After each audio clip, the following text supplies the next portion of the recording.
Okay, Dr. Charmaine is an independent feminist scholar living and working in Abuja. Our research and writing address the gender and sexual politics of violence, feminist thought and practice, and the politics of natural resource extraction in Africa. She has organized and coordinated action research on the theme sexual harassment and sexual violence in Nigeria universities with a view to work on strategies for change.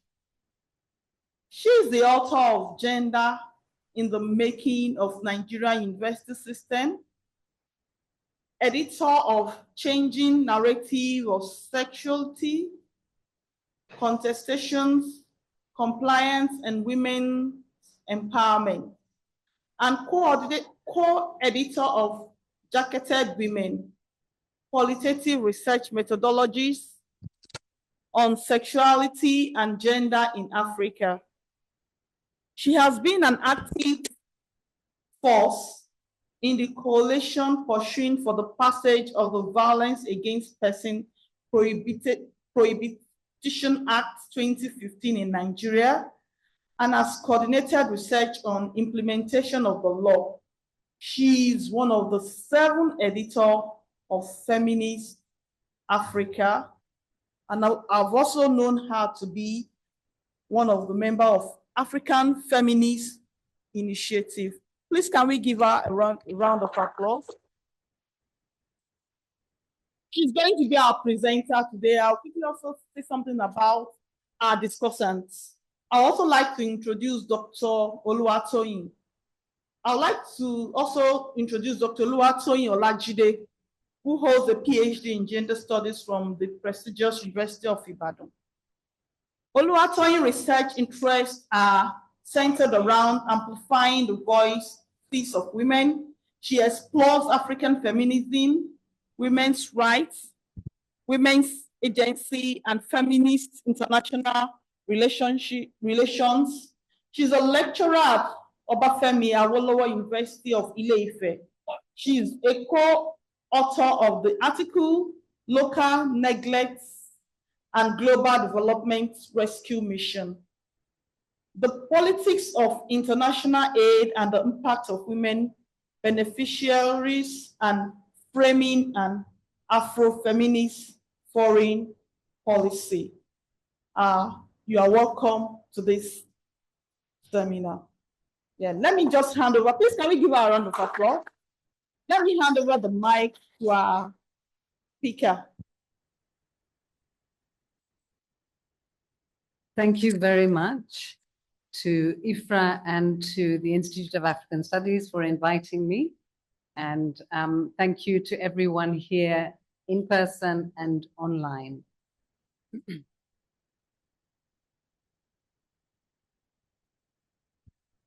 Okay, so my title, my presentation today is on decolonial feminism in Nigeria, ? Some reflections.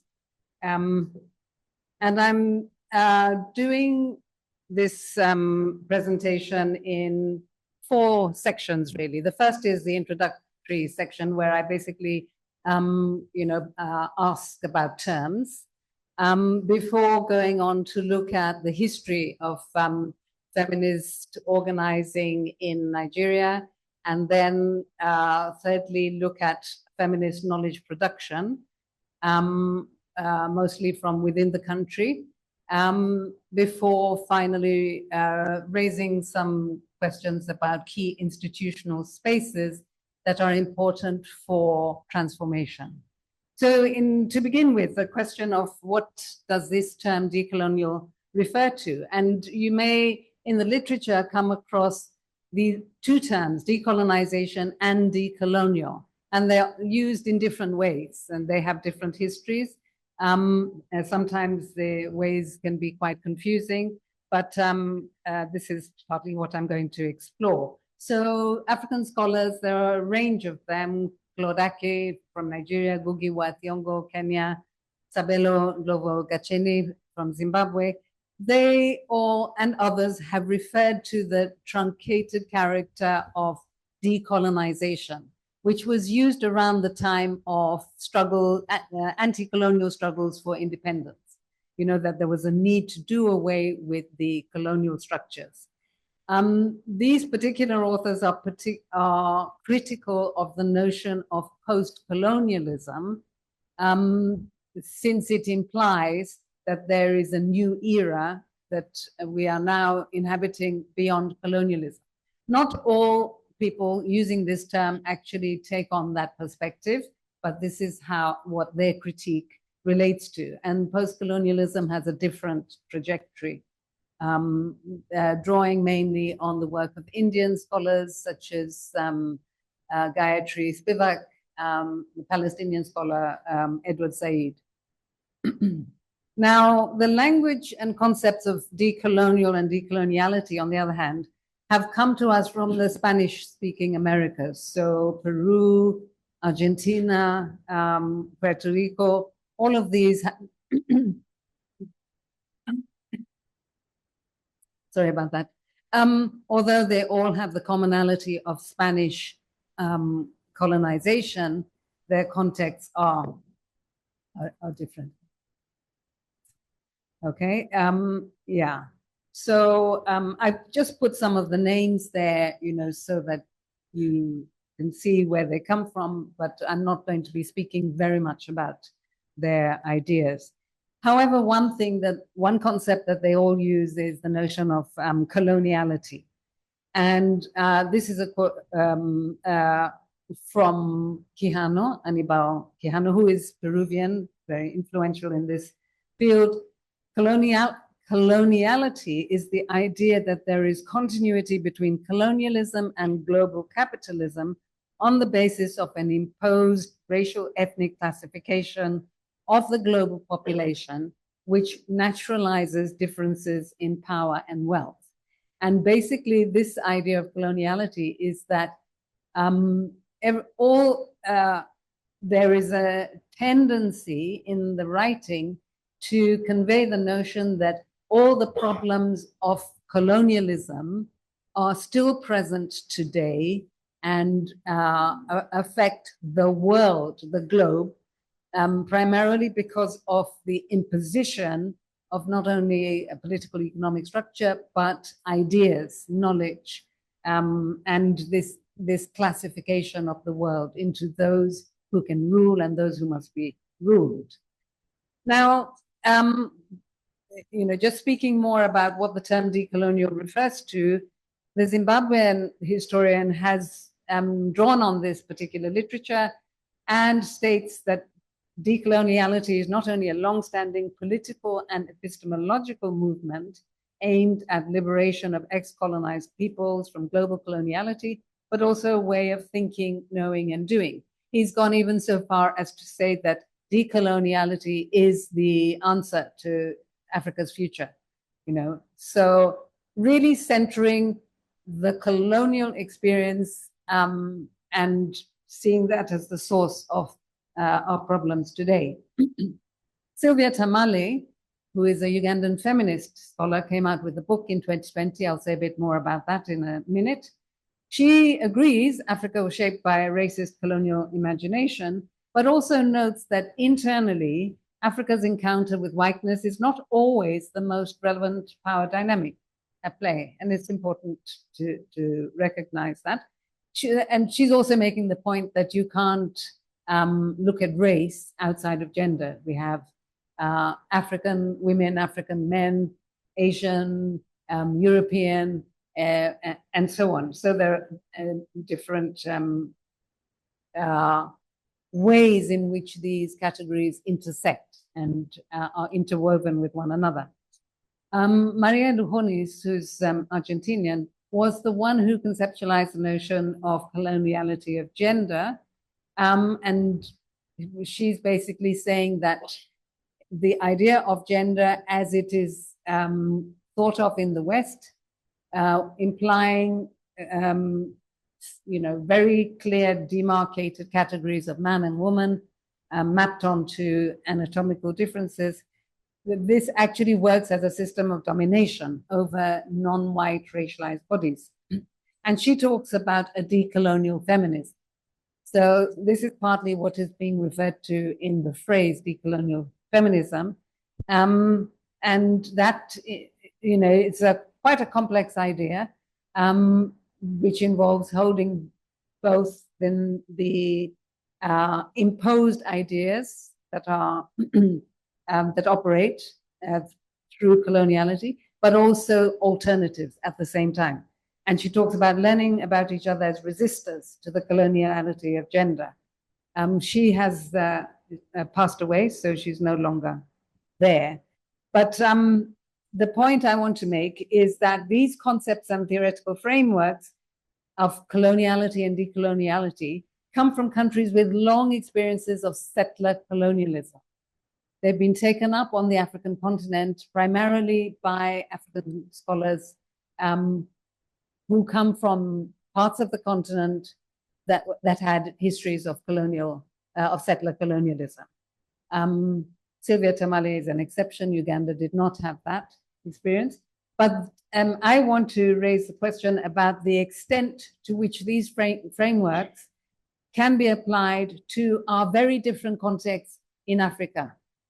Not only, you know, internally, but also in terms of the experience of colonialism, where there are sharp differences between settler colonialism and indirect rule. And before I go on to say a bit more about that, I'll say something about Sylvia Tamale's book. And she, I have two quotes from her here. So this is the first one, and she talks about decolonization and decolonial together. You know, she doesn't really speak about them in a very differentiated way. So the African decolonization / decolonial project is fundamentally about one thing: restoring the dignity of African people. By no means is it focused on a naive desire to return to a romanticized pre-colonial past. Rather, it is about reconstructing the relationship between African people and the colonizers. And decoloniality, here's another quote, she says, involves the conscious resistance to internalized colonial structures of thought. It's designed to reject essentialization, stereotypes, and biases of colonial-dominated hegemonies. She goes further to say the Afro-feminist perspective digs even further. Its purpose is to aid both educators and learners lift the veil to uncover colonial legacies, sexism, and heterosexism, to analyze colonial histories and values in search of ethics that reject domination and exploitation, and to articulate critiques of colonial ontologies being what we think of as the nature of reality or truth, and epistemologies, theories of knowledge, how we know this truth. Now, here's an interesting quote from Fatou Sow, a Senegalese feminist sociologist. It's actually the last line in the bit about praise about the book. She poses the question, beyond race and coloniality, how should we think about and do feminism in Africa if we don't challenge discriminations, hierarchies, and power relations against women embedded in our own past and present cultures? So she's raising the very important point about it not just being about hierarchies, injustices imposed by the colonialists, but that these also existed prior to their presence on the continent and continue today. So this is why I think it's important to look at the colonial context in Nigeria. And we should recall Nigeria was not colonized as a single territory, but as 3 different units, each of them administered separately.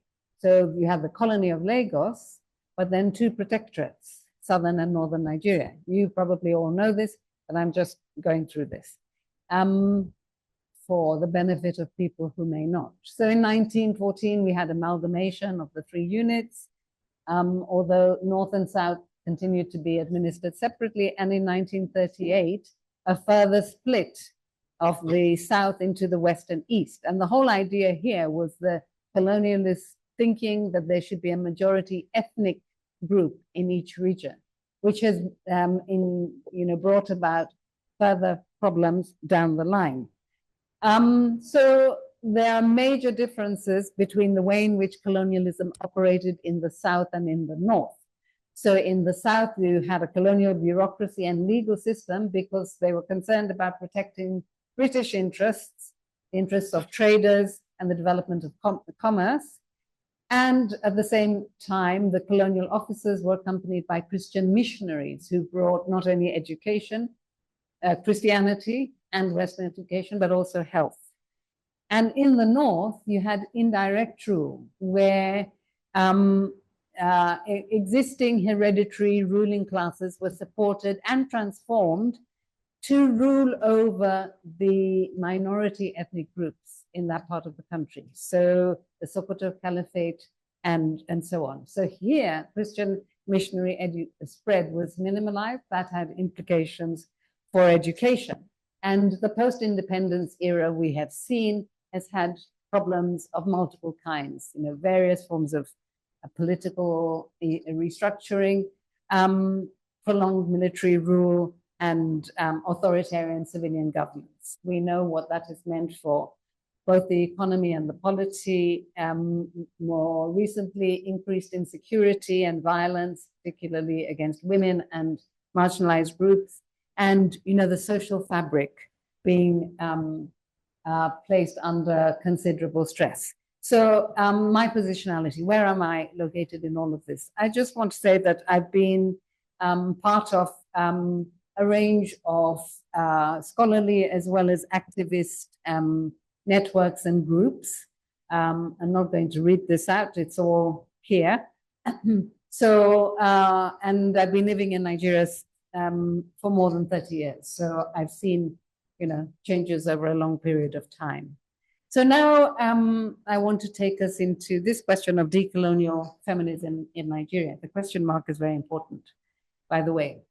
So from writers like Nina Mba, but also Altine Mohammed and Bene Madunagu writing about the history of WIN, they point to this long history of women's resistance, activism, and associations in Nigeria, even when they were not named as feminism, and that these predated colonialism. And they were generally self-determined and involved women's collective engagement.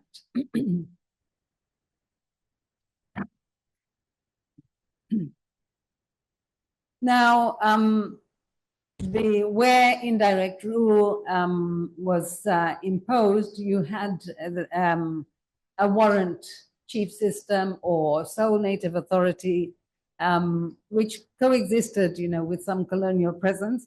But in the South and in the East, this was resisted by mass movements of women. And the Women's War in 1929 is one of the most famous of those.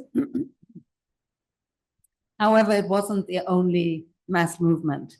And women in the South, including the Federation of Nigerian Women's Societies, led by Fumilayo Ransome-Kuti, and women's associations of political parties in the South, were also very active in pursuing suffrage for women in the North, because women in the South and the North got suffrage at different periods. And Nina Mba points out that women actually seem to show a greater capacity to transcend the boundaries of ethnic and communal division than men. So now one of the first figures who has been extensively studied in relation to anti-colonial resistance, but also nationalist presence and struggle is Fumilayo Ransome-Kuti. You're all probably very familiar with her. But her beginnings were in education. She saw education, as a major route to, better future. And she helped shape these unions, the National Union of Teachers and Students, into, broad multi-ethnic and multi-educational level organizations. So she was really trying to create national organizations that would take on board inequalities of different kinds, class as well as colonial oppression. She was active in the Abeokuta Women's Union, the fight that they carried out with and on behalf of market women in terms of getting literacy and fighting harassment. The Abeokuta Women's Tax Revolt was really instrumental in getting rid of the Alake. And as a result of that, many groups from different parts of the country wanted to be part of this. And that led to the formation of the Federation of Nigerian Women's Societies. So in many ways, she challenged these colonial policies, political structures, and distribution of resources. She was also active on the international front, the Women's International Democratic Federation. So she networked very widely. Now, just coming a bit closer to the contemporary situation, in Bolanle Awe's time, now she studied beyond, like secondary education and subsequently in the UK. So she was part of a group, that saw of Nigerians who wanted their daughters to be educated, and education was seen as really critically important. She couldn't pursue that within Nigeria. But beyond secondary education, she did a first degree in history at St. Andrews in Scotland, and then wanted to do a PhD. And her PhD supervisors were very supportive. They said, you should go to Oxford. That's the place to go. And before she went, she had read the first books, 2 books written on Nigerian history at the time. So Kenneth Dike's 1956 Trade and Politics in the Niger Delta from 1830 to 1885, and Saburi Biobako's 1957 book on the Egba and their neighbors. So you can imagine what it was like when faced with the interview, by her potential, people who would admit her to Oxford as a PhD student.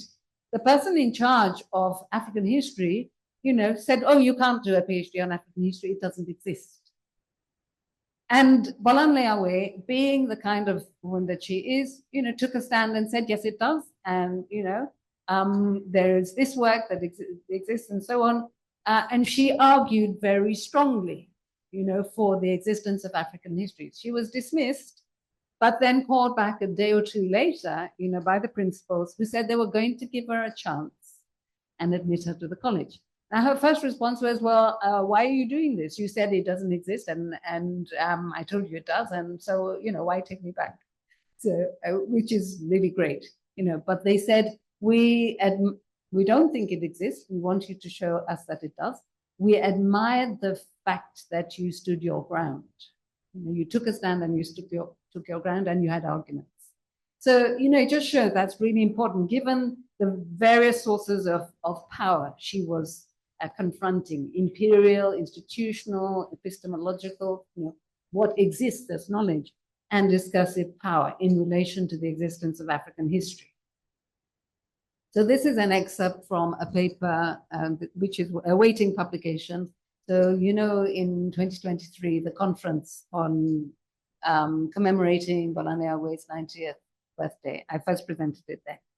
So anyway, Bolanle Awe also talks about the Wellesley Conference in June 1976. This was actually a turning point.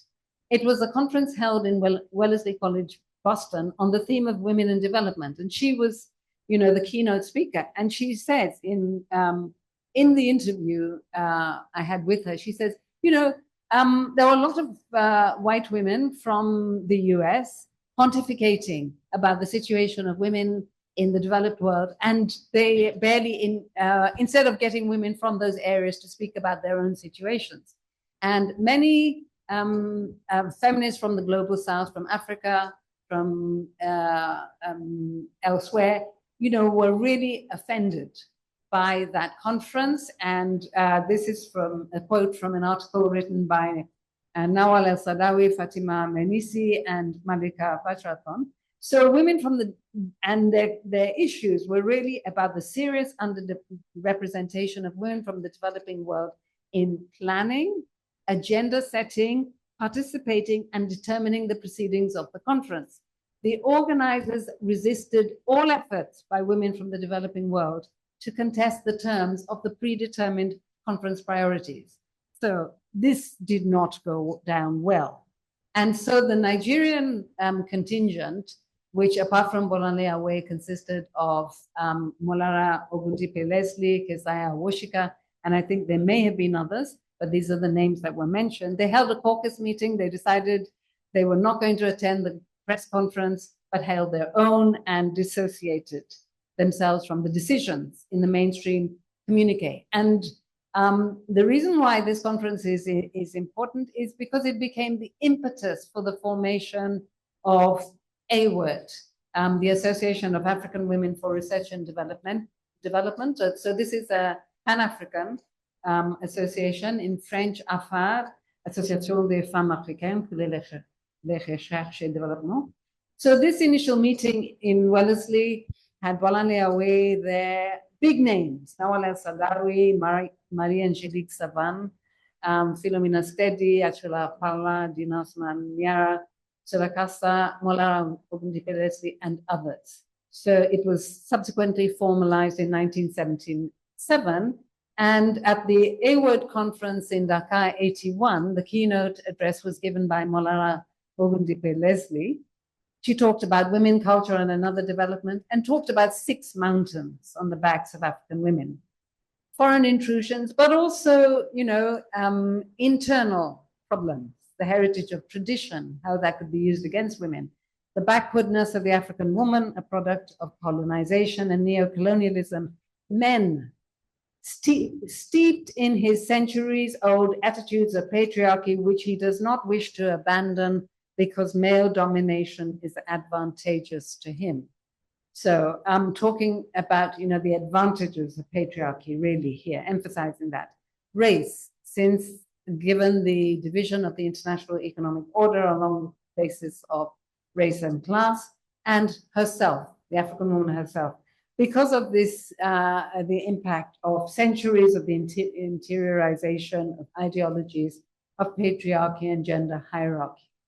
Don't worry if you don't get everything on the slides now, they will circulate later. Now, this here is a quote from Fatuso, also a key force in AWORD, and from a conference, well, not a conference, a workshop organized by Feminist Africa on the politics of language. And she makes this point. When AFAD was founded in 1977, it challenged the concept of feminism as it came to African scholars and activists from the West. Its aim was to decolonize knowledge, especially in the social sciences. Where do we stand after almost 50 years? Are we still decolonizing? When African women talk about decolonial, we're talking about what the other has done to us. But how do we talk about ourselves? So this is an important question. I want to bring us now from the Pan-African continental level to the question of women in Nigeria, based in Nigeria, which was the first organization to explicitly name itself as feminist in Nigeria. There are others who had, referred to the history of women's organizing, mass movements. Those were clearly feminist actions, but the term was not used at that point. Now, WIN itself was inaugurated in 1983 following a national conference on the theme of women in Nigeria in 1982 at Ahmadu Bello University, Zaria. And Bene Madunagu, reflecting on the lessons from WIN, sometime later, 2008, talked about WIN's emphasis on both class and gender, so that although most women suffered from the exploitation and oppression that most men in Nigerian society experienced, they also experienced specific forms due to their gender.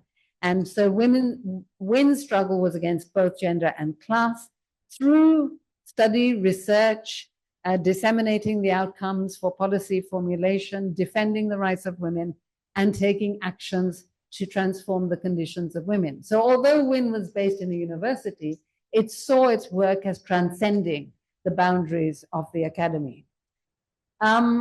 Reflecting on key lessons from WIN's experience, Bene Madunagu talks about organizational principles, adopting basic principles there for organization and action, agreement on responsibilities and structures for coordination and leadership.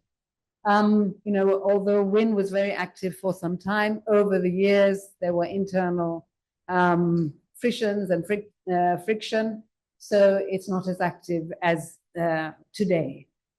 The Nigerian Feminist Forum has since been launched as a national chapter of the Pan-African Feminist African Feminist Forum, which was launched in Ghana in 2006.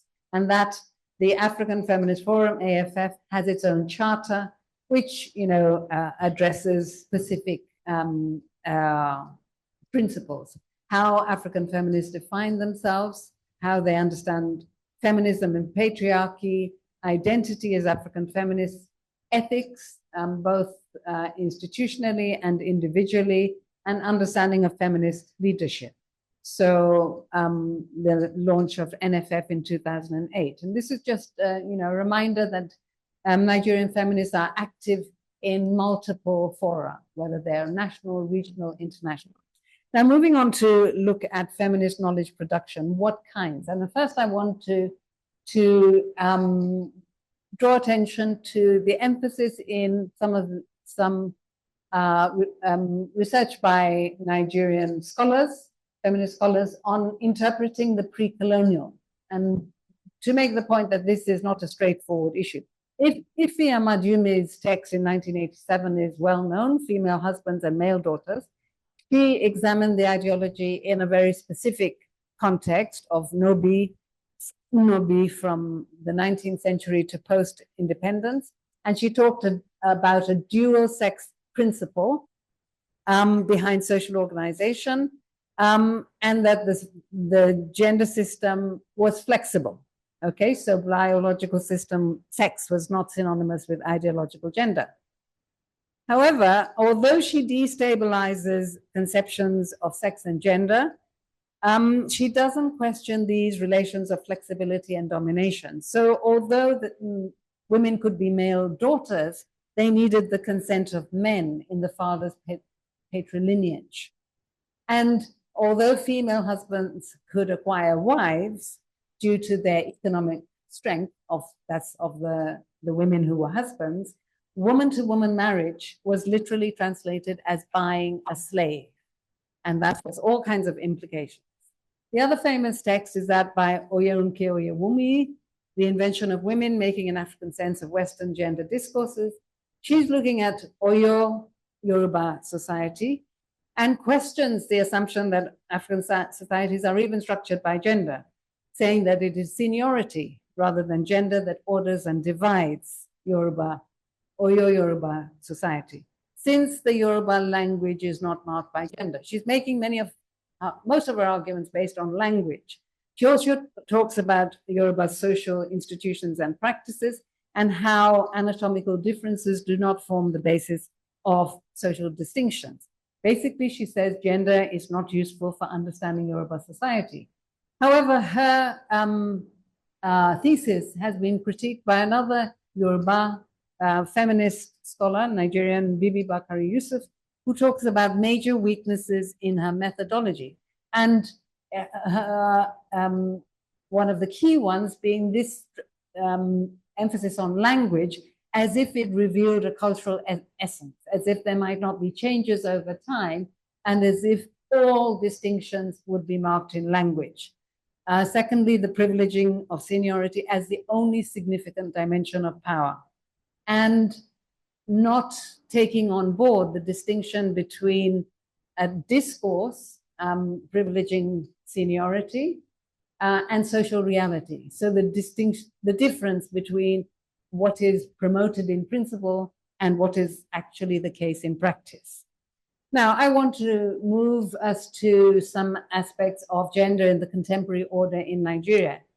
A very different instance here of Boko Haram, okay? And making the point that to understand Boko Haram, you have to understand processes within the group that are quite independent of colonialism or coloniality. So doctrinal fragmentation within the Muslim sects in Nigeria, radicalization, which was a whole process of action against the Nigerian state and its malgovernance, and then response to that by the security services, which were very heavy-handed.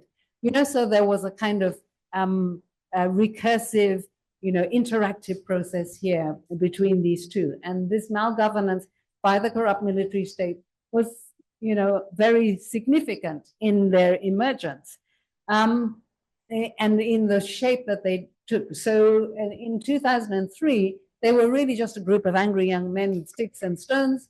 By 2014, they were something completely different, you know, an armed insurgency linked to international terrorist groups. And and we are all familiar with their use of what I refer to as gender spectacles, mass abduction of the Chibok girls in 2014, as well as the use of girls and women as suicide bombers. And both of them are in different ways showing not only their control over women, girls who went to school, which, you know, they condemned as Western education, but, you know, of different, you know, orientations. And then using women as suicide bombers. So they had control over the bodies of women, but also power over community men and could taunt the state, you know, particularly in their takeover of territory as well as people. So I talk about discontinuities here in forms of violence as well as continuities. So, you know, things like suicide bombing, that would be seen as something very different from the gendered violence that pre-existed the case. But if it hadn't been for those continuities, some of these, you know, more egregious spectacles might not have taken place. And then there were all sorts of other aspects of gender relations that were unseen, you know, not really being addressed. From another angle, we can look at institutions that whose aim is to produce decolonizing knowledge for Africa's future, and CODESRIA, the Council for the Development of Social Research in Africa, is a key institution here, based in Dakar, with a long history, and, you know, very important for African scholars, given the combined impact of authoritarianism and structural adjustment on African universities. However, in an article I wrote a while back, in actually the first issue of Feminist Africa, I talk about the ways in which, you know, even though by that time there was work being done on gender in workshops and so on, in terms of the knowledge actually being produced, it was like that proceeded in a different sphere, where the knowledge didn't need to take on board that produced by African feminist scholars who were writing at the time. And I did this critique of 2 books in 2 key areas, you know, the politics of structural adjustment in Africa and the military and militarism. And there were 2 main ways in which gender was absent from the analysis, basically not placing women's presence and concerns on the intellectual agenda, or doing so in ways that were really quite limited or distorting, and ignoring how masculinities were inscribed in structures and processes, practices of domination. So, for example, the taken for granted notion that politics should be the domain of men. Where are the women? Why are they not there or absent, you know, present in very diminished ways? Bringing us more up to date, I want to draw attention to a paper written by Sharon Omotosho and Olajide Fani. Sharon, based at Wardock here in the Institute of African Studies. The two authors focus on the dynamics of the feminist struggle within the NSARS movement, which, as we all know, protested police brutality by SARS, the Special Anti-Robbery Squad. And they focus on the Feminist Coalition, FEMCO, along with other young middle-class Nigerian feminists who became prominent organizers within the largely decentralized NSARS movement. And in their research, they were looking at the interrelations of gender, class, and generation in shaping the politics of these feminists. And they trace continuities between the activism of the feminists in NSARS, the NSARS Women's Coalition, and the anti-colonial activities of Fumilayo Ransome-Kuti and the Abeokuta Women's Union. They both talk about women's leadership and resilience in contesting state oppression, and also being quite careful about how they documented their own activities, you know, so that they would be the ones to speak about what they had done. That's what is being referred to as the politics of self-representation. So moving beyond the nation state, Nigeria now, I want to put the spotlight on feminist Pan-African knowledge. And these are quotes from Amina Mama about Feminist Africa as the only continental feminist studies, really, although at the time it spoke of gender and women's studies, but the only open access scholarly journal of its type, free to both readers and to writers, you know. And 2017 was a period of transition from its previous location at the African Gender Institute in at the University of Cape Town to the Institute of African Studies at the University of Ghana. It was also a transition from sole editorship to collective editorship. So previously one editor, now 7.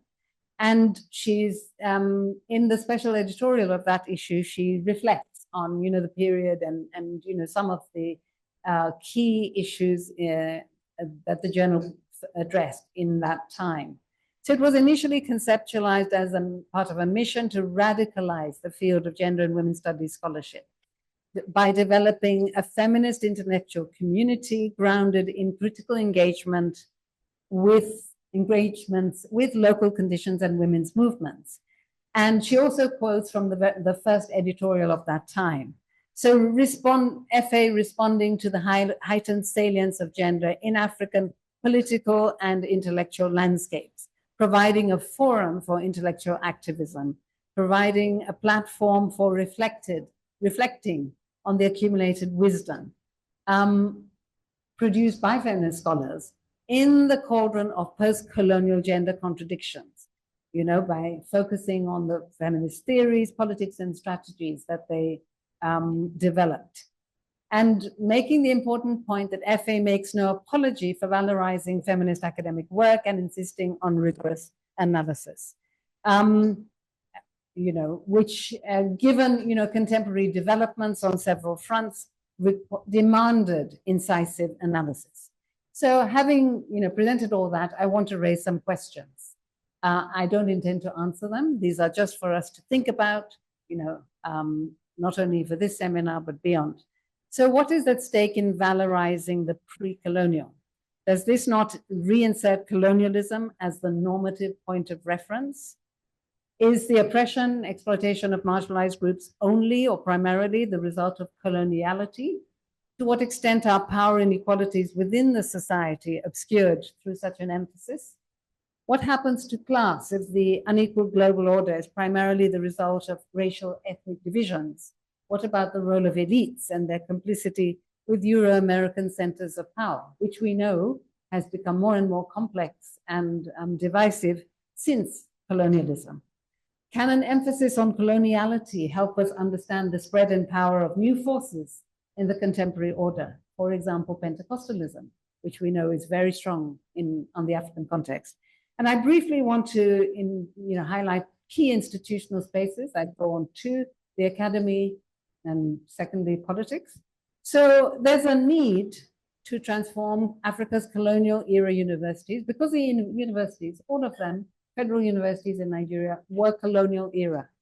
Well, most, I'm not sure if all federal, but certainly the key ones, UI, ABU, and so on. And so the institutional dynamics and processes underlying these gendered inequalities taken up in 2 issues of Feminist Africa on rethinking universities. By the way, the whole archive of Feminist Africa is available free digitally, so you can, check that out later. And within Nigeria, all scholars have institutionally inscribed responsibilities for knowledge production and learning, but male scholars have for a long time abused that responsibility by engaging in sexual harassment. And there has typically been considerable resistance to recognizing that abuse. How do we deal with these problems? In many cases, the discrimination has been examined in terms of unequal distribution.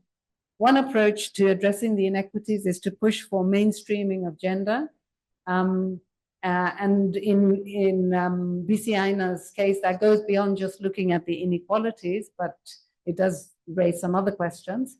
Alternatively, by examining the role of gender in socio-political and economic processes, which go beyond the academy and still affect the workings of the Nigerian university system, perhaps we need to look more broadly to understand what needs to change for gender equity to be advanced.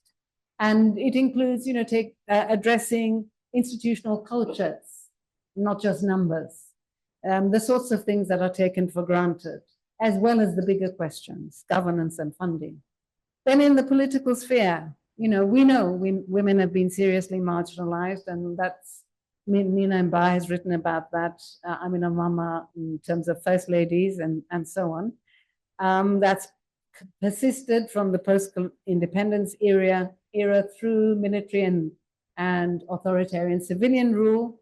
More recently, since 1999, there's been, state institutions supposedly opening up, but when there have been several ways of excluding women from this political process through political cultures and structures, bribery, extortion, violence, forging results, zoning. This was written in 2004 about the 2002 PDP preliminaries, but the situation is arguably worse than that. And even at that time, a woman's agency was not enough. There was the interplay of party structure, the political culture in the party, and what a woman could do given her own past trajectory. So here are some concluding thoughts, okay? So in Nigeria, decolonizing efforts have been manifested in a range of feminist modes of organizing, intellectual activism, and knowledge production. These efforts generally do not refer to themselves as decolonial feminism. A feminist decolonizing approach is important in subverting the prevailing structure of knowledge production, given the dominance of Euro-American intellectual frameworks, epistemologies, and the publishing ecosystem, as well as the persistence of local and external sources of patriarchy and other forms of injustice. Given all that, we still have to have intellectual frameworks that address social realities which recognize their complexity. They may be complicated by multiple hegemonizing forces in the contemporary order, as for example in the case of Boko Haram, for which an emphasis on coloniality is inadequate, that is coloniality alone. Feminist analysis need to be attentive to the nuances of these variegated forces. Considerable work needs to be done for universities in Nigeria to become sites that are supportive of feminist knowledge production for social transformation in the direction of gender justice. Feminists within these institutions would do well to strengthen their connections with feminist networks within and beyond the academy. The references section is incomplete, but I end here. Thank you.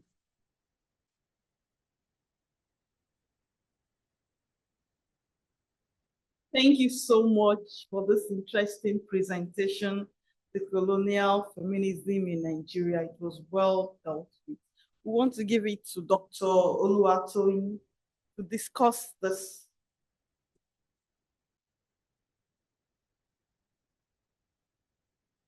Hi. Yeah, thank you. Thank you very much for having me. Thank you to IFRA. Thank you to Dr. Charmaine. That was a very interesting and thought-provoking presentation indeed. Yes, so I think that I like to really begin to approach everything that you've put before us from the perspective of our agency as Africans, and our agency as feminists, our agency in the sense of how we see ourselves, how we construct our being. I'm very careful to use the word identity because when we talk of identity, there are so many also complexities to it. But I think that the starting point will be, how do we construct our sense of self and our being as Africans, as feminists, and as feminist allies as well. So the questions that you raised are also a very good starting point. So now, I would not say that focusing, I'm trying to look for the slide. Okay, yeah. So I will not say that focusing on, defining colonial, pre-colonial, decolonial. The point is that whether or not we valorize the pre-colonial or not, our being and the way that we are right now and the way that we most likely will be in many years to come is dependent on the disruption, influence, and the import and impact of what colonialism did in this country and in different ways. So first of all, yes, you have pointed out that it would be naive to think that everything pre-colonial was perfect for us. It would be very naive of us to think like that, because we do know of some very serious cultural practices, such as the sacrificing of virgins, for instance, with a dead king. How does that come to play in, like, the argument of Omolara Ogundipe Leslie, for instance, who says that in the Yoruba tradition, there is no male or female in that sense. It's just superiority, and then the almost they find mothers and the mother. So what would we say is the reason why we find that in some traditions, some people have to die when other people die, and those people who have to die are the ones who are being referred to in our own language as obìnrin?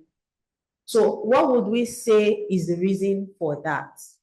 If there were no hierarchies, so to speak.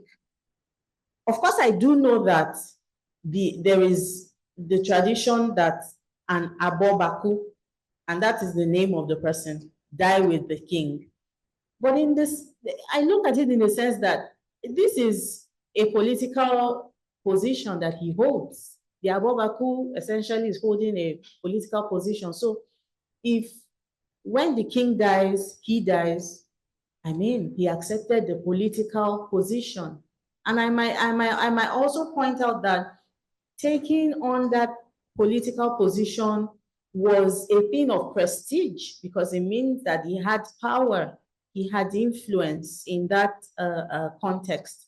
So I wouldn't see the death of Abobaku as being equal to the sacrificing of virgins when a king dies. And it brings me back to agency. In a way, the Abobaku has agency because he has accepted that role and he has accepted his fate in that sense.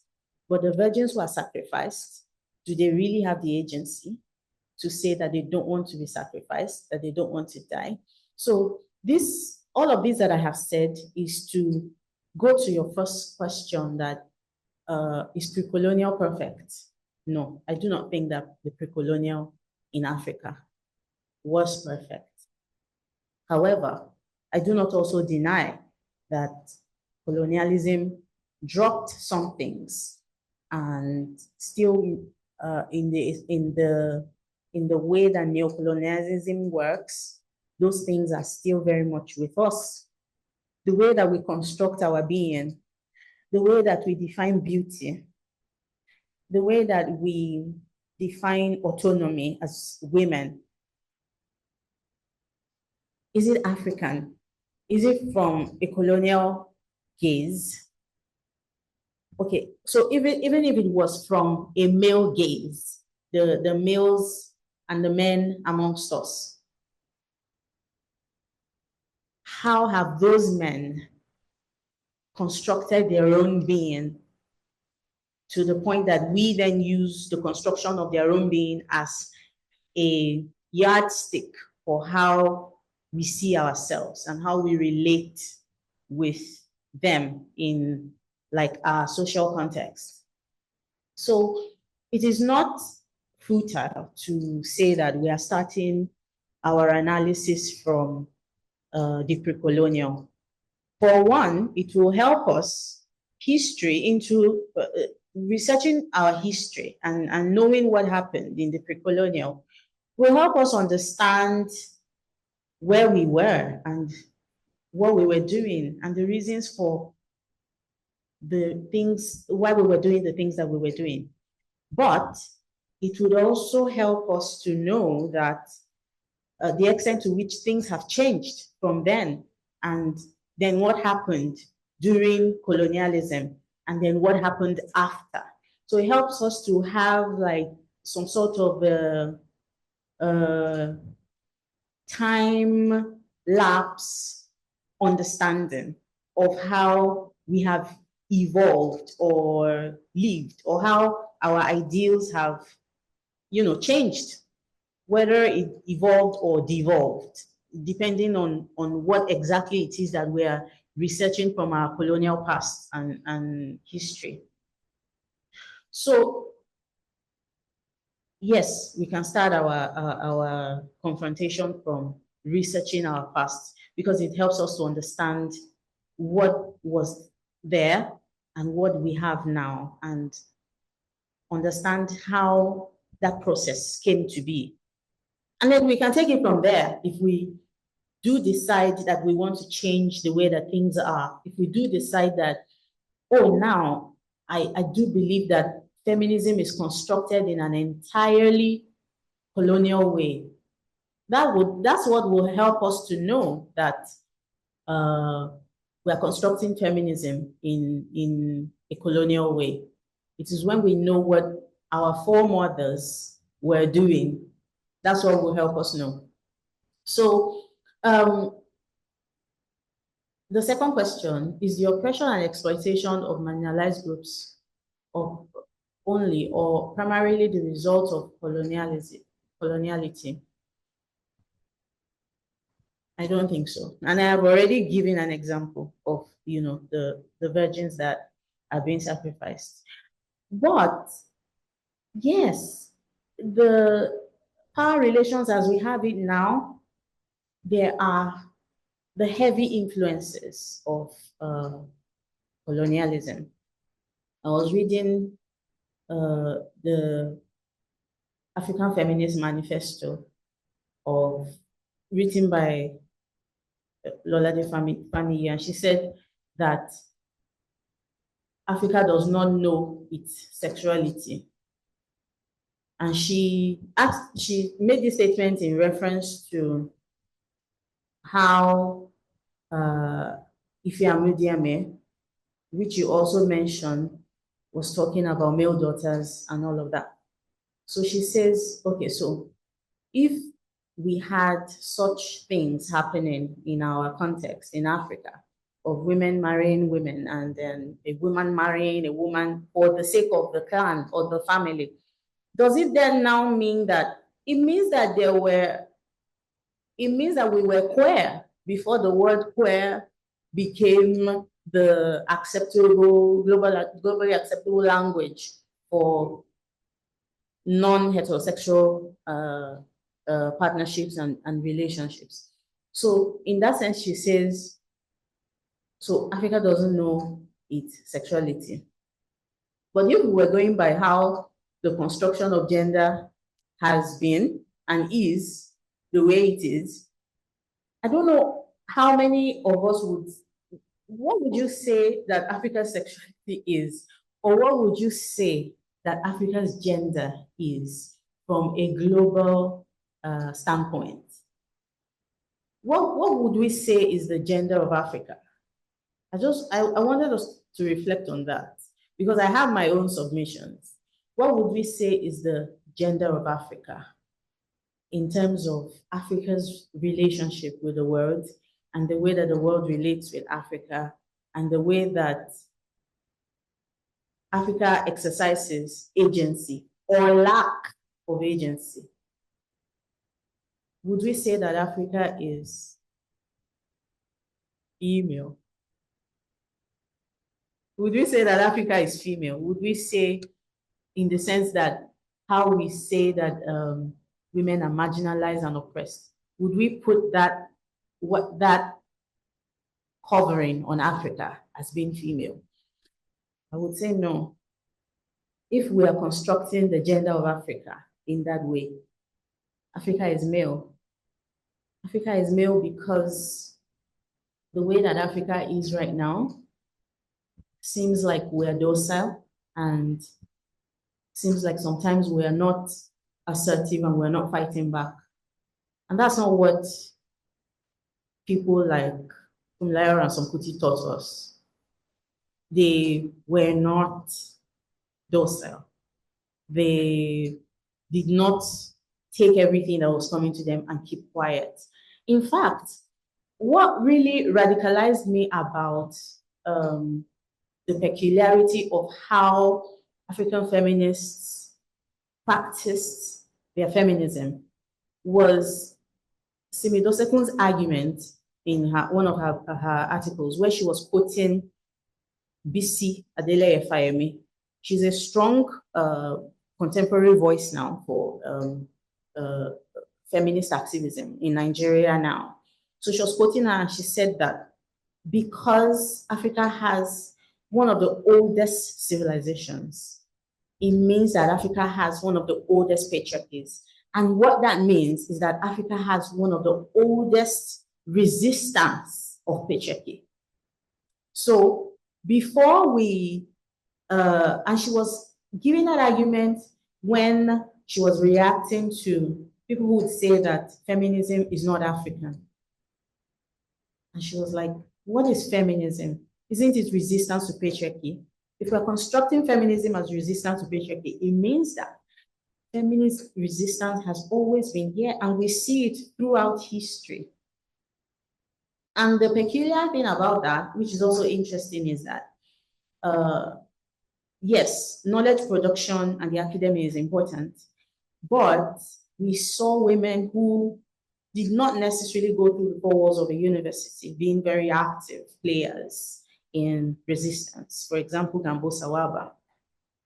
So it's not always, yes, academia has some great things to offer us in terms of helping us understand how we fashion this knowledge and how we come to know what we know. and the frameworks which you have mentioned, but there are so many lessons and practices that we still have to know from women who are not, in the colonial sense, educated. Because knowledge is resident in each and every one of us, irrespective of what they've been exposed to in terms of how education has been constructed now. And it also brings me to the point of class differences in our present society. So you see, I know that you've mentioned how fragmented some of our relations are in Nigeria right now. But I feel like we have a lot more to confront as time goes on. And one of it, as you've already mentioned, is through the lens of religion. We have a lot to confront because the way that classism is practiced now, I wouldn't want to say that it's different, but it's very intense, the way that classism is practiced now, especially amongst women. And that's one of the things that I see dividing us. It's not allowing our ideals to be coherent in contemporary times. There are a lot of young feminist activists who are very vocal on the social media scene, for instance, like Twitter. And sometimes you dissect some of the things that they say and you come back to the issue of classism. But I always say, like I told my students just a few days ago, that if you are confronting patriarchy in this context, in the Nigerian context now, you're going to have to realize that your politics has to be intersectional. Your politics cannot be based on classism, because and this makes me remember how Omola was arguing that there are the metaphysical conceptions of how we came to be, of how Yoruba construct, male and female, and the metaphysical side to motherhood. Now, during the confrontation of the Abeokuta Women's Union of the Alake, they did not just speak out and sing berating songs. Guess one of the strategies they used: nudity. It is not because nudity is something that was necessarily vulgar, no. It was because there was a spiritual and metaphysical dimension to those women being nude. I say this to mean that if we're going to take up the task of continuing the decolonial project, we cannot just remain focused on the thoughts and the ideals of the middle class, the elite women. We need to go to the market women. We need to take oral history from my grandma, who is over 100 years old. Yes. And these things need to be documented, because guess what? When those ones go, those things are lost. And then we don't have a link to the pre-colonial that we are trying to understand and taking our journey from. So thank you so much. Thank you so much. Thank you. We're going to give, thank you so much. We're going to give our presenter 5 minutes to react to those questions. But before then, let me quickly welcome the online audience. Thank you for being part of this seminar. We are really appreciative of you. I would also like to say if there's any question, we may not be able to entertain you speaking it out. I want you to write it, type it, and send it to us. We'll respond to the question. Thank you so much. We would like our presenter to react to this question from Dr. Tony. Thank you so much.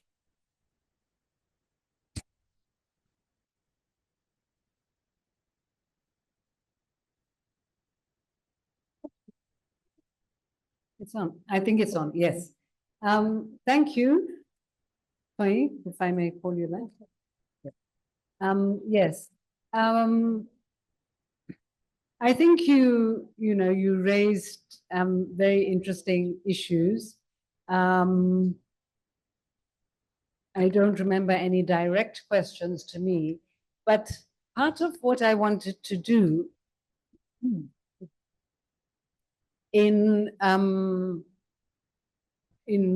asking the question about valorizing the pre-colonial in inverted commas is even the use of the term. Olufemi Taiwo writes quite scathingly about the use of the term because it really does, take the colonial experience as the point of reference. And the point, and his argument is that there were so many things happening on the African continent that were, predated that involved great civilizations, multiple changes, upheavals, so that in a sense, collapsing, vast periods of time into this single word is doing an injustice to history. I do take your point that it's important to know the history. Definitely it is. But the question is, how do we understand what we think we're uncovering? What does the effect of what we already know or think we know shape what we look for and what we don't see? So if you're already starting with a notion of the pre-colonial, then you don't necessarily look at, African civilizations that were existing several decades, centuries ago. The oldest university in the world existed in Morocco in the 6th century. Where was colonialism then? Even in the Americas, it was the 16th century that the colonialists arrived. The second oldest university in the world was in Egypt, and that was just a couple of centuries later. So, the European example that is given, which I think is 1 century or, sorry, I don't have the dates, doesn't feature as either first or second. So we would ask very different questions if we were looking at the 6th century or the 10th, So part of what I want to do is say that is to just alert us to the existence of so much more that predated the colonial. And then since what is referred to as independence, flag independence, there is so much more that has been complicated. And does coloniality really capture it all? The sense in which there have been crises in capitalism,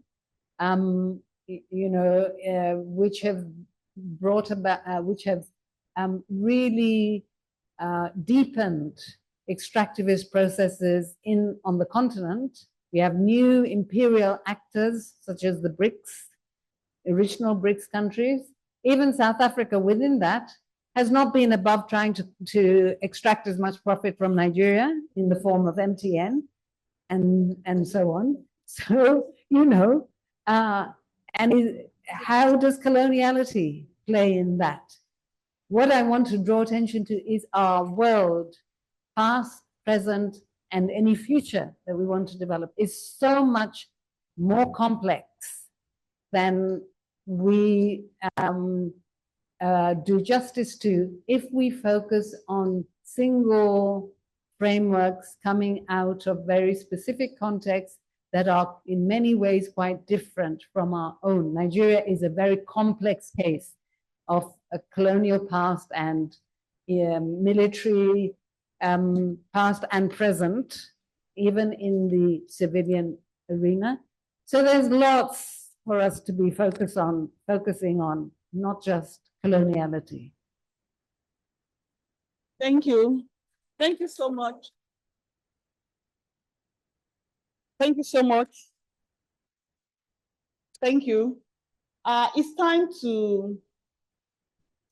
for question and answer.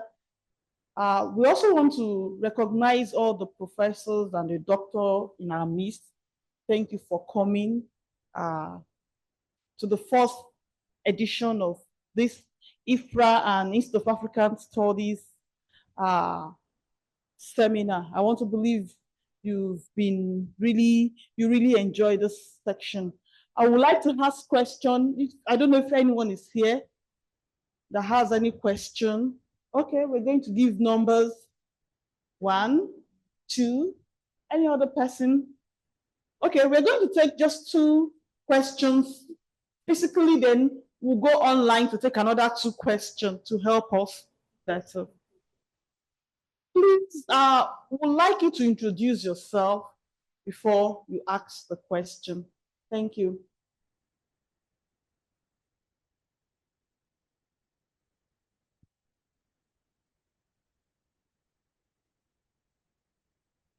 Thank you. Can you hear me? Yes. Yeah. So I'm asking this question on behalf of Amy Nyang, who's on Zoom. So she has the following. Over time, decolonial scholarship has evolved into an institution of its own, a distinct paradigm that carries its own set of assumptions and limitations. As you noted at the outset of your talk, it emerged primarily as a critique of settler colonialism in Latin America, among other contexts. Given the depth and richness of the history you examine, I wonder whether the decolonial framework was necessary for your analysis. Have you considered the analytical possibility that its use might obscure? Okay, thank you. Thank you. Please, a big favor. Can you just please help us write it down? Write it down. I'll give it to her. But let's attend to people that are physically present now. Okay. So this number 2.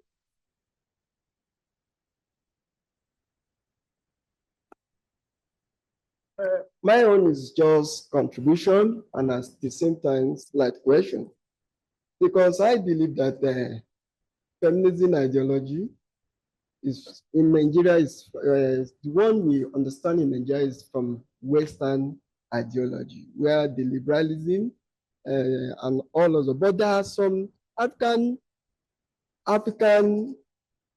philosophy and ideology and thoughts that has not been inculcated into African ideology, into feminism ideology, like Stewanism, womanism, modernism, all those ideologies.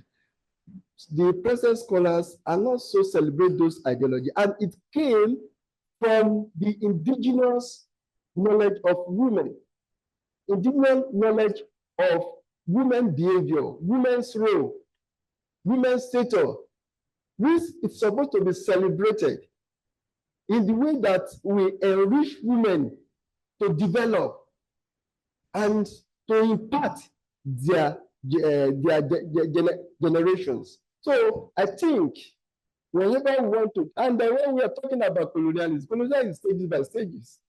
From colonialism to colonialism, these Africans have been colonized in terms of thought and ideology, in terms of philosophy. The same thing happened to feminism, because before this Western came in, this they came with a Western ideology, and African ideologies are colonized completely. because it's not being taught in the school, it's not being celebrated, it's not being embraced. So we should bring this into our discussion wherever we are talking about decolonialism. Thank you.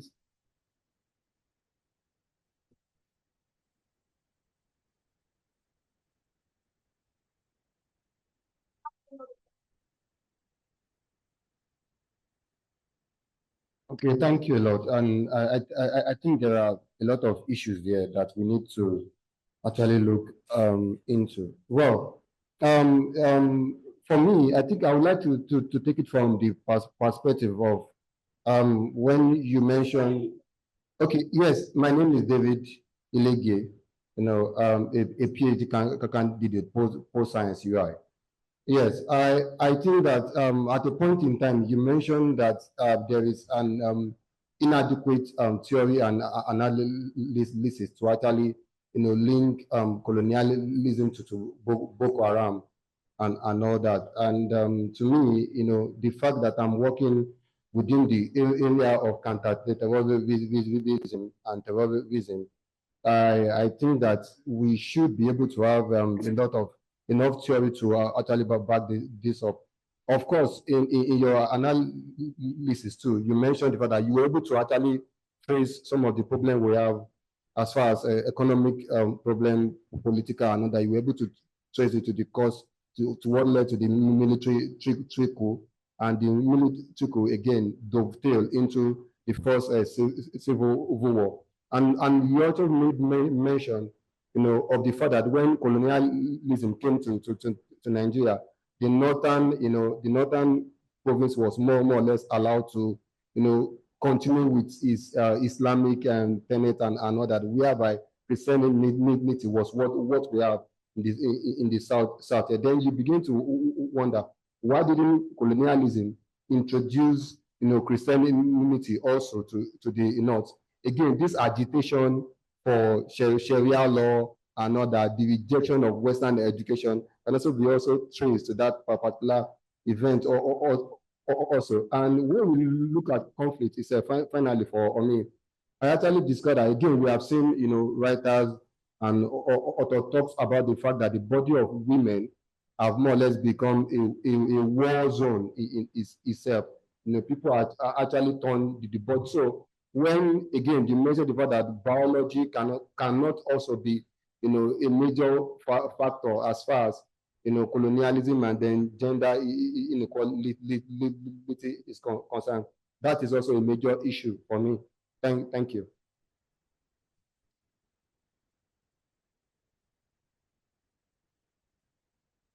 Thank you so much. Please, can you react to this question?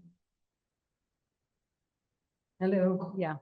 Thank you to the people who asked questions.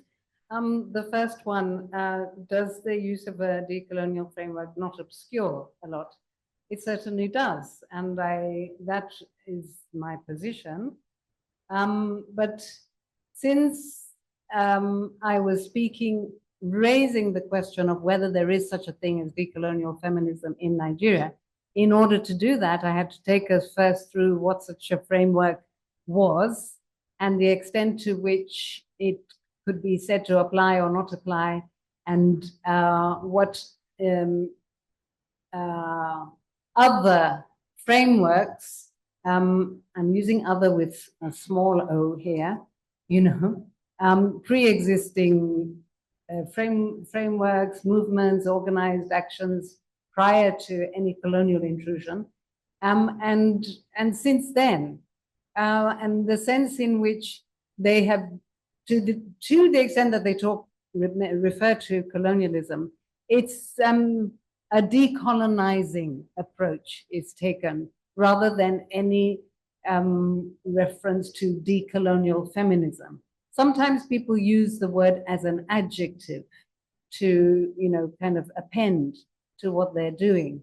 But I wanted to show in different ways how what has been done in Nigeria is adjacent to it, and in some cases very different from it. And so I hope that addresses the question that was raised there. African feminists not celebrating indigenous frameworks like Stewanism, womanism, motherism. These Stewanism, womanism, motherism, I think they've all emanated from middle-class African feminists, or, well, they wouldn't use the term, scholars. Stewanism is precisely what I was drawing on in reference to Molara Ogundipe Leslie. I didn't use the term, but I referred to her ideas and her involvement in A-word and the reference to 6 mountains. She goes on in that keynote, I think, to propose, at least in her book, Recreating Ourselves, from which that keynote lecture is drawn. She does talk about her theory of Stewanism. Now, there have been critical feminist perspectives on ideologies such as womanism and motherism. It's not like that they have not been mentioned in feminist scholarship.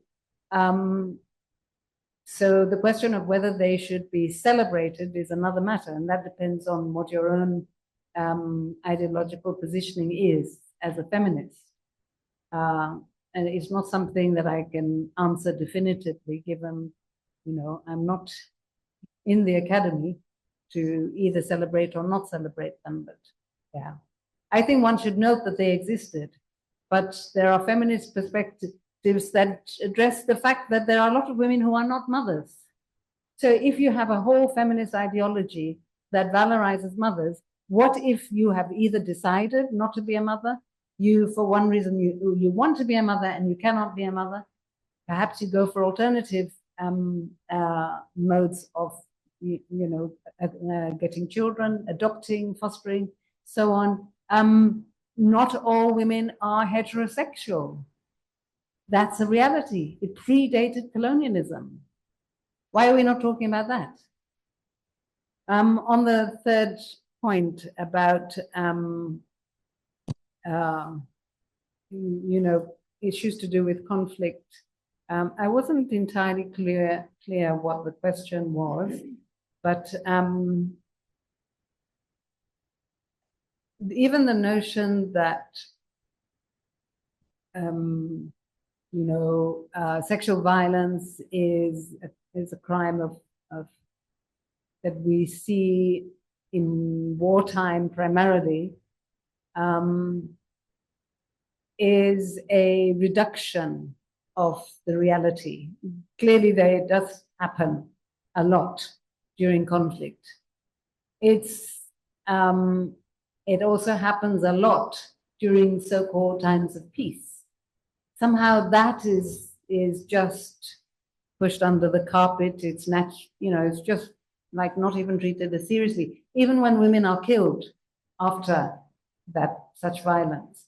So I think there's a need to interrogate these connections between what is accepted as normal during peacetime, in inverted commas, and times of conflict, because sexual violence is common to both. So I think that brings them to an end. The responses? So much. We have a question. Sorry, ma. We have a question online. I'm going to give it to you after reading it. Over time, decolonize. Okay, let me give it to you so that you can. Yeah. That's the online question. Okay, this is an online question. Yes. Yes, I did address that. Okay, the question was, I wonder whether the decolonial framework was necessary for your analysis. And I said, no, I don't think it did. It was necessary or really helped for the analysis. But if I am asking a question about whether it exists in Nigeria, or what might be the implications of taking it up or then what also follows from that is what is obscured. And I did try and draw attention to that in the during the presentation, and also in a comment or so afterwards. You know, much of this is about research that has yet to be done or research that is ongoing, and I don't claim to give a an exhaustive view on feminism in Nigeria that resists oppressions of various kinds, decolonizing and otherwise. So what I wanted to do was give a snapshot of key periods, critical junctures, times, forces of organizing and intellectual activism, and raise a lot of questions. Thank you. Thank you so much. Do we have any other person that wants to ask a question? I know Dr. Oluwatoyin has a question. Let me give it to her. Thank you very much for the presentation, but I have a little concern. We know decolonization is all about, in a nutshell, maybe returning to our history to be able to find ourselves. And in your presentation, you made mention that in time past, we had women coming together, maybe as a collective collective people, to come to fight against certain things that are working against them. And you said, you mentioned collective association and mobilization or associations, but you said they did not see it as feminism. At this point, can't we also go away with that concept, feminism, and come up with our own African conception of maybe a collective movement that would define, because defining feminism is a Western concept, and when we look at the theory and the practice, it doesn't correlate in a way. So can we come up with our own conception of feminism, not using the term feminism, but a term that would easily address what we are on for? Thank you.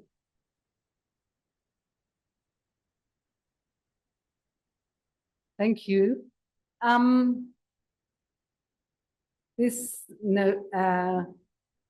Okay, the first point about women engaged in mass actions, collective organizing, in anti-colonial protests, and so on. The point I was making about, not calling themselves feminists is simply to say that not using the term in that context doesn't mean that their actions were not feminist. They were. I am simply noting, that that was the case. They were not calling themselves feminists. However, to say that feminism is a Western concept is really to miss and read the history. And I would just alert you to what our discussant said. Feminism is resistance to patriarchy and other forms of injustice. That has been going on for a very long time. It was part of the nationalist struggles. Feminists were involved in those struggles across the continent. In Nigeria, in different ways, different parts of the country, east, west, north, and so on. So just because at one period of time, Western feminists saw their own form of feminism as the only way to do the superior form, and wanted to, save those poor, oppressed African women, Asian women, whatever. It doesn't mean that that form of feminism is the only way to practice feminism. There have been different ways, different modes of organizing, different issues taken up. And you know, this notion, why don't we find our own African way? I mean, that was the thinking behind the use of terms like womanism, motherism, and so on. But at the end of the day, there have been, you know, a significant number of feminists who self-identify as feminists, no ifs, no buts. The African Feminist Forum, you know, has actually taken up that slogan, but they're also drawing on long histories from across the continent. So the term feminist should not be seen and read as simply and primarily a Western term.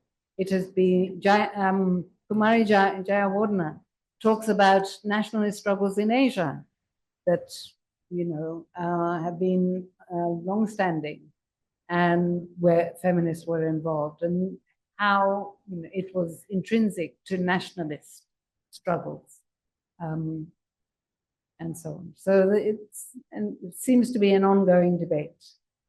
Anyway. We are trying to project.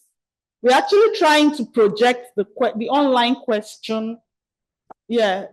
So we're trying to project the online question so that we can all see it and get it. But as it is, we have to hold on at the technical department and allow physical audience to ask the question now. I will give the mic to Dr. Oluwatoyin. Thank you again. So, talking about Boko Haram and how they have managed to weaponize the oppression of women, so to speak, and, you know, with the spectacles that you mentioned. Can we, even though you say that the processes within the book, can we really attribute that to colonialism, right? Am I right? You don't think that we should? We should not. Okay. Okay. So, and I wanted to make a point about, what about if we look at it from the lens? Okay. Okay, what about, oh, my volume, sorry. So what about if we look at it from the perspective of the fact that the colonial masters kind of established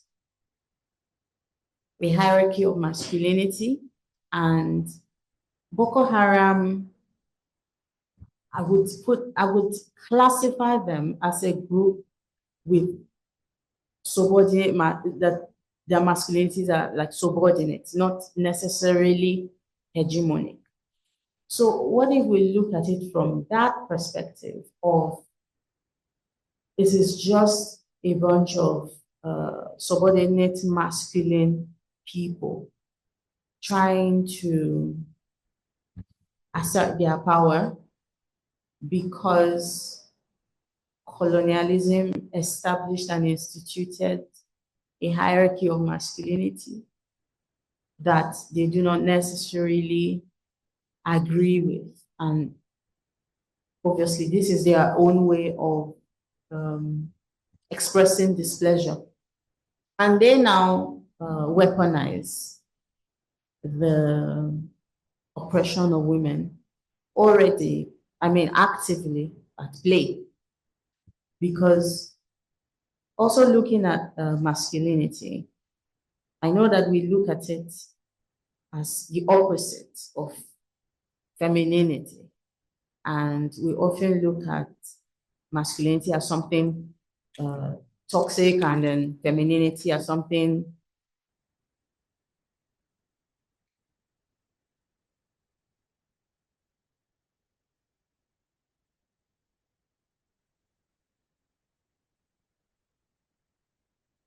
and femininity as something that is like the opposite of masculinity. So my point is, if we take that colonial aspect away from what Boko Haram has managed to do with the power that they have, so to speak, how do we then process the fact that it could be because of the established hierarchy of masculinity that this has given birth to a sect like Boko Haram? Could we then link that directly or indirectly to colonialism? What about that?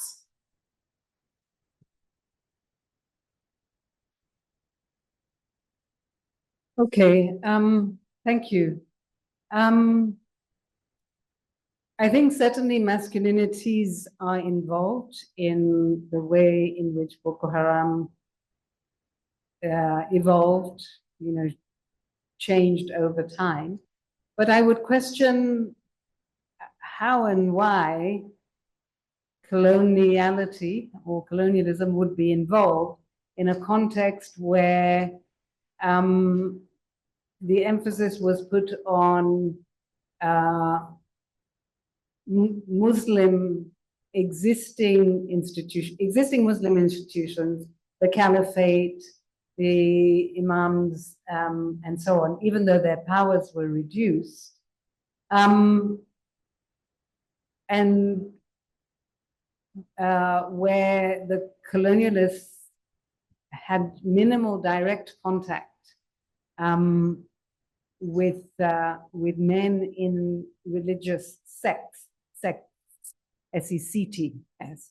And when the responses of members of the group were shaped far more by rivalries between sects, between brotherhoods, the Qadriya and Tijaniya brotherhoods in Nigeria, and the fragmentation within them.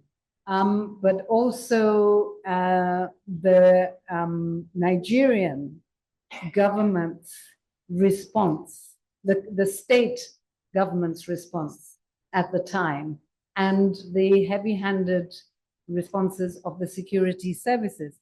Why would some ephemeral connection be posed, which I don't even see what the connection would be, when there are far stronger and existing forces within and outside of Boko Haram in that immediate locality, So I think that would be like trying to find a place for coloniality everywhere, even where it's very arguable that it exists. So that would be my response there. There is, okay. Yeah, but I can't read it very easy. Okay. So this question is about advice on teaching Pan-African feminisms in European universities when one is a white Western scholar. Well, I think one way really is to refer to the archives produced by Pan-African feminist scholars like those in Feminist Africa, from my totally unbiased position as one of the editors. But, we're not the only scholarly journal in the field. There are others, although they are behind paywalls. So, reading about items from Agenda, which is the oldest journal. There's also Gender, Genda.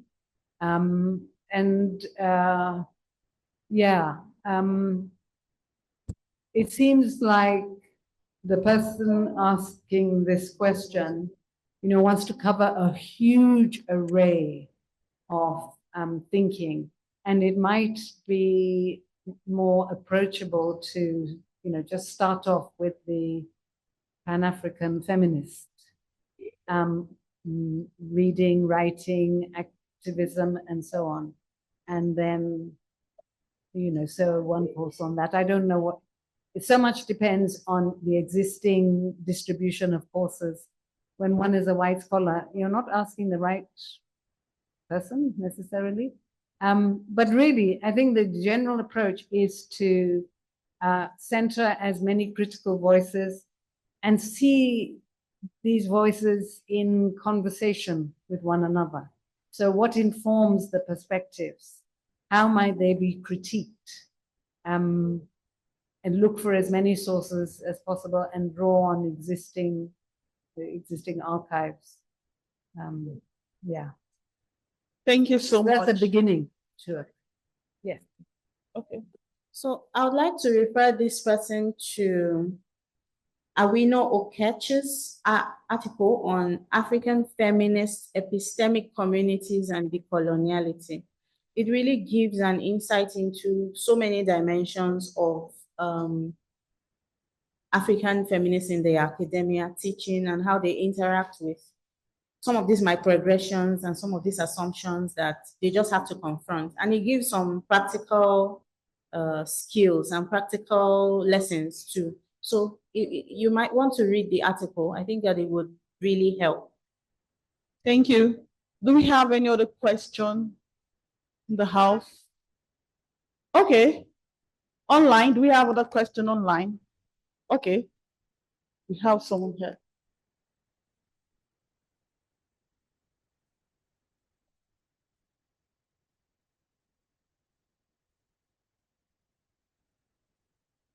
My name is Dr. Oluwatoyin C, the namesake. I'm from the University of Benin. I'd like to ask, particularly with the reference that you made, that feminism and Twitter. Yeah, what you were talking. Right now, if you go to the Twitter page, feminism is about a fight against the man, which is not necessarily the case. In our history, we found that men have been involved in feminism, though they may not refer to themselves as feminists, but the struggles have shown this. Then I'm beginning to wonder, is there a way we can marry our history, the colonial, pre-colonial history of feminism, with what we have currently within this new generation in these spaces, and begin to make them understand that feminism may not necessarily be what they're arguing on that space. Thank you, please. Thank you. Response to the question. Wow.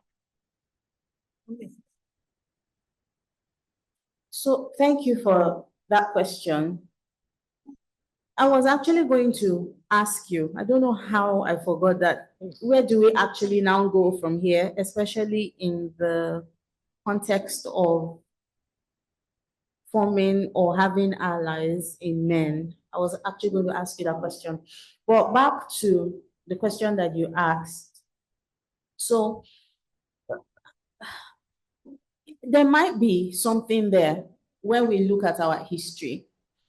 There might be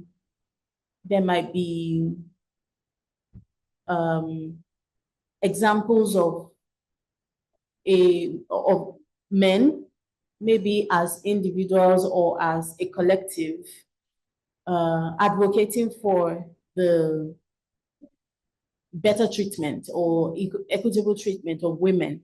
There might be something there, but I don't know. The voices now are so loud, and it has really become a man versus woman thing now. And I am not saying that the people who take this position are wrong. No. I think that a lot of times we see the reasons why they are really angry and take this position. So for example, the most common example that maybe some of us have heard of, saying not all, maybe when a femicide happens or a rape happens, and a man would come and say, not all men. And the feminists on Twitter would be really angry, like, I don't understand what that has to do with what has happened. I don't think that this is the time and the place for you to say not all men. Not all men in the sense that, I don't know, like, I don't need you to tell me that it is not all men. What they are arguing about at that point is, instead of saying not all men, can you condemn this? Can you speak up against this? I don't want to know that you're a saint. I just want to know that you are holding your species accountable.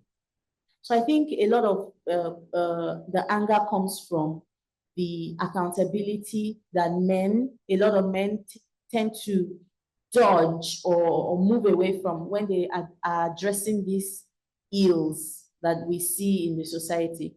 So there might be something there, but most importantly, I think that it would arouse curiosity if they saw that some men now were very proactive in condemning and calling out some of these things that other men do.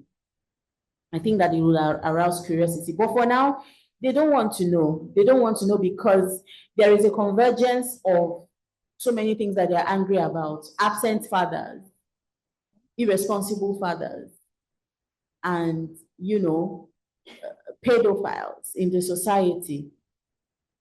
And then when we come to the academia, a lot of issues there as well. So they are so angry. They don't want to hear it that some men were in 1419 doing this. They don't want to, it's basically not their business now. Their business is, those ones are even dead. But the ones that we have now, they are not helping. I think that's like the tone and where the anger really comes from. And another thing is the fact that they always say that they don't want to do the work. These men don't want to do the work.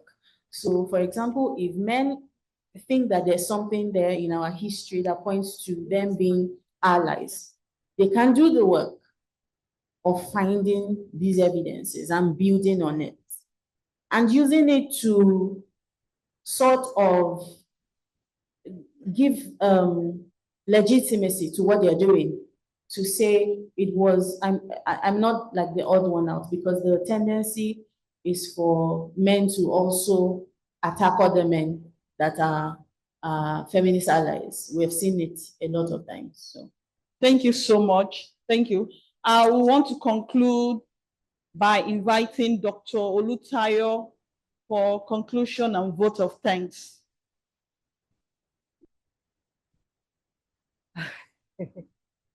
Okay. Okay, sorry. I'm sure we have all learned a lot. The presenter took us through, I mean, like a kind of a systemic review of how Africans, how Africans fell into the situation in which they were, and in whatever situation we are in, we should not shift all the blame on coloniality. We also need to look inwards to look at where we also have missed it. It's so interesting how, when you brought to fore the during the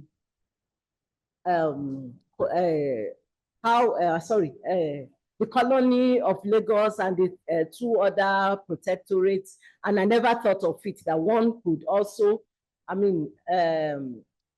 have a kind of antecedent or historical background to our own feminism onto it. And she also told us, looking at how the different roles institutions and individuals have played in also helping us to deconstruct feminism in the African context. So it's quite enlightening. You had already, I'm sure our own knowledge has also been broadened on this issue of decolonial feminism.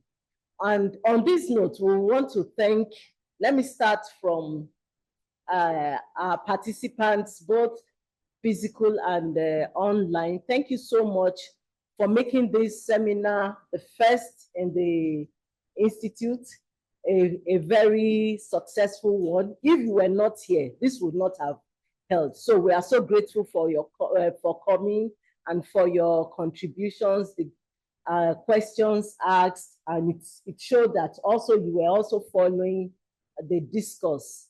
We thank the IFRA group for putting this in place. I know it's in conjunction with the Institute of African Studies, and we thank other faculty members and even university members. We have Dr. Olayinka, we have Professor Adonia Guru, we have our strong man from the PG College.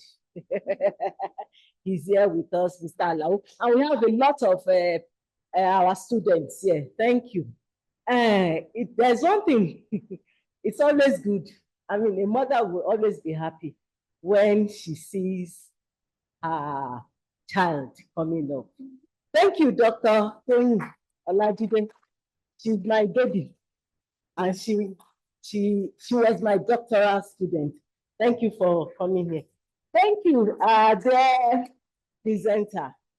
It's a privilege to have you one-on-one here. We've been hearing your name, reading your book, and thank you for the time, and thank you for that insightful presentation. It's really thought-provoking. It's something that will not, it's not something that we have listened to and would sleep, we would forget.